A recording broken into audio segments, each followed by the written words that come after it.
Kyambadde kuliko nnyo n'emboozi tugenda kumubya emizannyo tobenatenga webitambudde.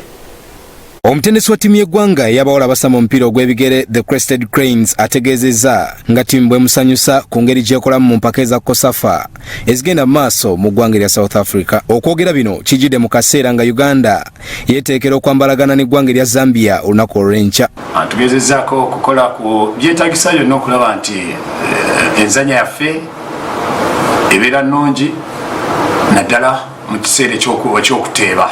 Twetaaga okuteeba goals tusobole okulaba nti tuwangula omupiira ogwo bulungi. Ttiimu nnungi naye essaawa zino ffe twagala kuzannya bulungi tusobole okubeera nti tweyongerako ku luzannya oluddako.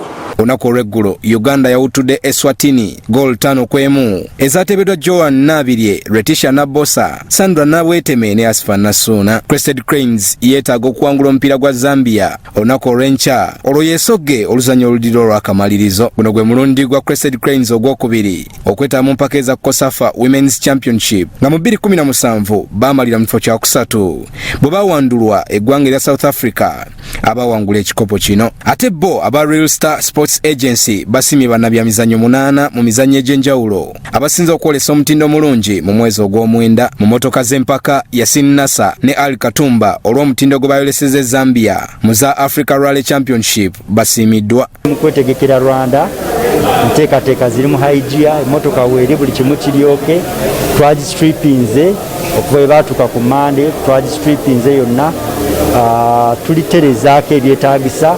Bwe tunaatuukira mu nnaku z'omwezi nga 15-16 tujja kubeera ready era nga tujja kuba tuteekateeka kusimbula